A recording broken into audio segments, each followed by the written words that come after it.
మీకు ఒక వ్యక్తి గురించి చెప్పాలి. ఆ వ్యక్తి ఎలాంటోడో తెలుసా? ఆవులతో, కోతులతో సంస్కృతం మాట్లాడించగలడు. అలాగే తమిళం గూడా మాట్లాడించగలడు. కన్ను లేని వాళ్ళకి మూడో కన్ను తెరిపించి ఈ లోకాన్ని చూపించగలడు. అలాగే మీకు ఒకవేళ ఎప్పుడైనా ఆలస్యం అవుతుందనుకో సూర్యుడినే వెనక్కి పంపించి మీ టైం ఆపగలడు. అలాగే ఐన్‌స్టైన్ రిలేటివ్ థియరీని అది తప్ప ఇంక ఏదైనా ఈ ప్రపంచంలో నిరూపించగలడు. ఎందుకంటే ఐన్‌స్టైన్ మాంసాహారి కాబట్టి అతను చెప్పిన ఆ థియరీ అనేది అస్సలు నమ్మశక్యంగా ఉండదని చెప్తూ ఉంటాడు. నేనే దేవుడిని అని చెప్పుకొని తిరిగే వ్యక్తే నిత్యానంద పరమశివం.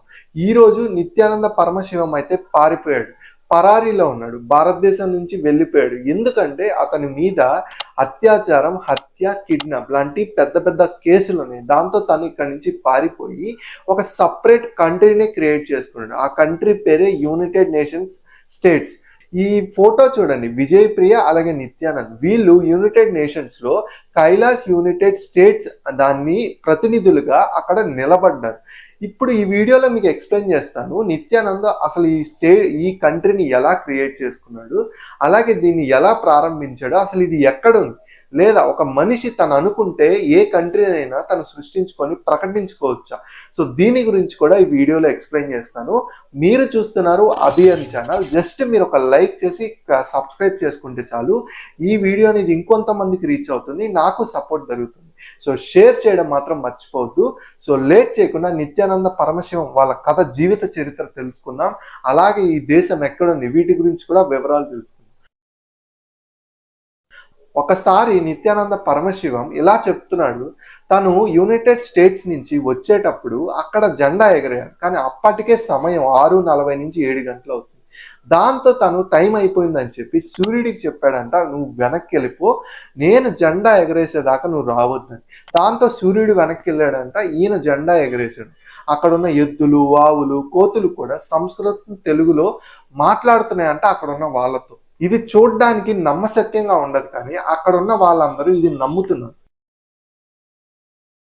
ఈ కథ 1978లో మొదలైంది. తమిళనాడులోని తిరుమలైలో ఒక బాలుడు పుట్టాడు. ఆయన పేరే అరుణాచలం రాజశేఖర్. ఈయనే పెద్దనే తర్వాత నిత్యానంద పరమశివంగా పేరు మార్చుకున్నాడు. కొంతమంది చెప్పేది ఏంటంటే ఈయన పుట్టినతోనే తనకి ఆధ్యాత్మికంపై ఆసక్తి ఉండేది. దాంతో 3 ఏళ్ల వయసులోనే యోగానందు అనే గురువు దగ్గర ఈయన శిష్యరికం చేసేవాడు.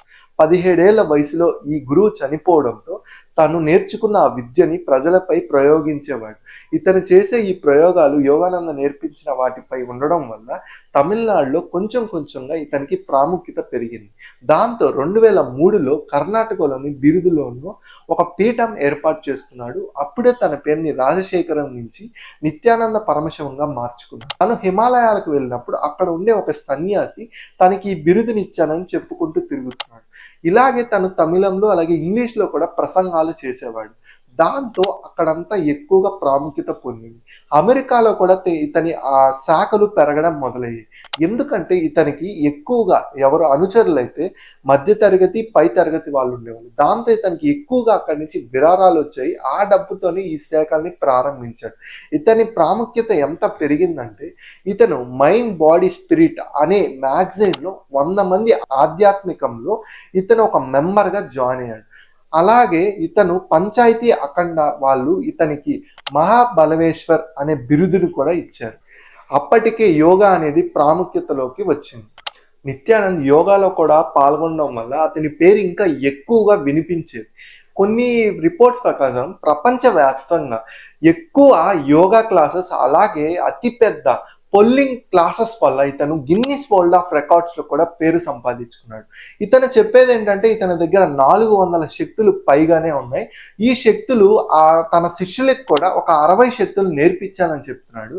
ఆ శక్తుల్లో కూడా ఒక శక్తే తను చూపలేని వాళ్ళకి మూడో కన్ను తెప్పించి ప్రపంచాన్ని చూపిస్తానని కూడా చెప్తున్నాడు. ఇలాంటి మాటలు, ఇలాంటి విధానాల వల్ల తను దేశంలోనే చాలా ప్రాముఖ్యత పొందింది. కానీ దీంతో పాటే ఇంకొక వైపు తన స్కామ్స్ కూడా బయటపడడం మొదలయ్యాయి. తన శిష్యులుగా ఎవరైనా చేరాలి అనుకుంటే వాళ్ళు ఖచ్చితంగా ఒక సెక్షువల్ నాన్ డిక్లోజర్ మీద సైన్ చేయాల్సి ఉంటుంది. ఇదే ఒక ఆసక్తికరమైన విషయం. ఇదే కాదు, ఇక్కడ 2012లో ఆర్తిరావ్ అనే ఒక మహిళ ఇక్కడ టీవీ ఛానల్స్లోకి వచ్చి నిత్యానంద్ నన్ను లైంగికంగా 5 ఏళ్ల పాటు నన్ను ఇబ్బంది పెట్టాడని తను బహిరంగంగా చెప్పడంతో మళ్ళీ నిత్యానంద్ వార్తల్లోకి వచ్చాడు. దాంతో నిత్యానంద్ ఆ పీఠం వదిలేసి 5 రోజుల పాటు పరారీలో ఉన్నాడు. తర్వాత రామ్ నగర్ అనే కోర్టులో తను లొంగిపోయాడు. ఈ 5 రోజుల పాటు తన పరారీలో ఉన్నప్పుడు బెంగళూరు పోలీసులు తన ఆశ్రమంలో వెతకడానికి వెళితే అక్కడ గంజాయి, గుట్కా లాంటి మాదక ద్రవ్యాలు దొరకడంతో ఆ ఆశ్రమాన్ని సీజ్ చేశారు. అలాగే తన శిష్యులు కూడా బయటికి వచ్చి మరి ఇక్కడ ఎలాంటి స్కామ్స్ జరుగుతున్నాయి, అన్యాయాలు జరుగుతున్నాయి, వాటిని కూడా టీవీ ఛానల్స్ ముందు వివరించారు. దాంతో అప్పటి కర్ణాటక గవర్నమెంట్ నిత్యానంద్ని అరెస్ట్ చేయాలని చెప్పి ఆర్డర్ని పాస్ చేసింది. అలా మీడియా ఛానల్స్ లో కూడా ఇతని సెక్స్ స్వామి అని పిలవడం మొదలుపెట్టారు. 2 ఏళ్ల తర్వాత 2014లో ఇతని పీఠంలోనే సంగీత అనే మహిళ మరణించింది. చాలా మంది తనది హార్ట్ అటాక్ అని చెప్పారు, కానీ తన తల్లి ఝాన్సీ రాణి మాత్రం ఇది హత్య అనే చెప్పింది. ఎందుకంటే తన్ని చాలా హింసించే వాళ్ళని, తను బయటికి రావాలనుకున్నా అంగీకరించలేదని చాలా మంది చెప్పారు. ఇక్కడితోనే అక్కడ ఉండే అనుచరులు కూడా తనపై ఇలాంటి చాలా ఆరోపణలు జరిగాయని బయటికి వచ్చి చెప్పారు. అక్కడ విదేశీ అనుచరులు ఎక్కువగా ఉండేవారు. వాళ్ళు కూడా స్వచ్ఛందంగా బయటకు వచ్చి మా మీద కూడా లైంగిక వేధింపులు జరిగాయని నిత్యానందపై కేసులు వేయడం మొదలుపెట్టారు. ఇంత జరుగుతున్న నిత్యానంద మాత్రం బయట స్వేచ్ఛగా తిరుగుతూనే ఉన్నాడు. కానీ 2019 తర్వాత అంతా మారిపోయింది. 2019లో తమిళనాడుకు చెందిన 2 దంపతులు గుజరాత్ హైకోర్టులో పిటిషన్ వేశారు. అదేంటంటే నిత్యానంద్ తన 4 పిల్లల్ని ఇక్కడి నుంచి అపహరించాడని, బెంగళూరు నుంచి అహ్మదాబాద్లో ఉన్న పీఠంలోకి తరలించాడు. అక్కడితో వాళ్ళకి సంబంధం తెగిపోయిందని, ఇప్పటికీ తన పిల్లలతో మాట్లాడాలన్నా కుదరటం లేదని చెప్పాడు. దాంతో బెంగళూరు పోలీసులు అహ్మదాబాద్లో ఉన్న పీఠం దగ్గరికి వెళ్ళినప్పుడు అక్కడ 2 మైనర్ని వాళ్ళు కాపాడారు, కానీ అక్కడ మిగతా 2 మాత్రం కనిపించలేదు. ఇది జరిగిన కొన్ని రోజుల తర్వాత నెట్లోకి ఒక వీడియో వచ్చింది ఆ 2 పిల్లల నుంచి. మేము నిత్యానంద దగ్గర స్వచ్ఛందంగానే ఉన్నాము, మాకు ఇక్కడ ఎవరు ఇబ్బంది పెట్టట్లేదు, మేము హ్యాపీగానే ఉన్నాము.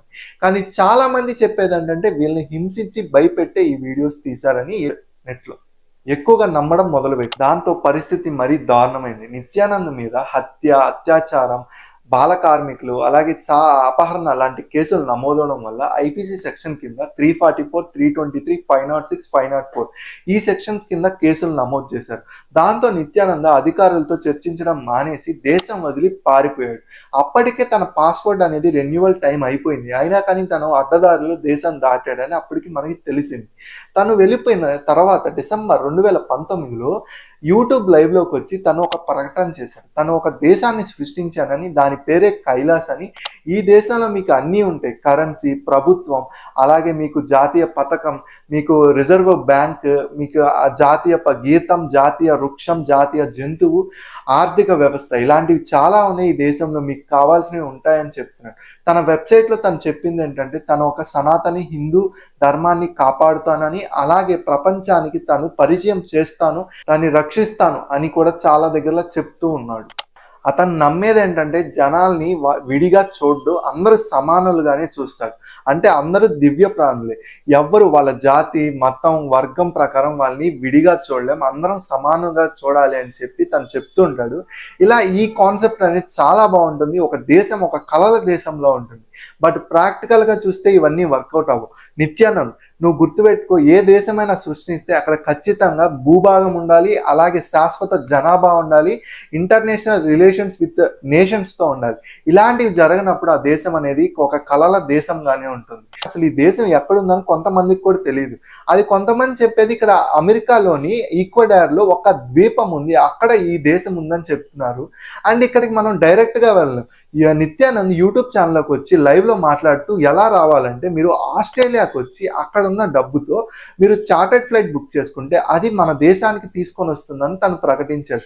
ఇలా ఒక తెలియని దేశంలో ఎలా స్థిరంగా ఒక న్యాయ వ్యవస్థ ఉంటుంది, ఎలా ఉంటుంది, అసలు ఆ దేశం ఎలా ఏర్పడుతుంది ఎవరికి అర్థం కాదు. అండ్ నేను మళ్ళీ చెప్తున్నా, మీ ఇష్ట ప్రకారం ఎవరు కూడా తమ దేశాన్ని సృష్టించుకోలేరు, దాన్ని నడపలేరు.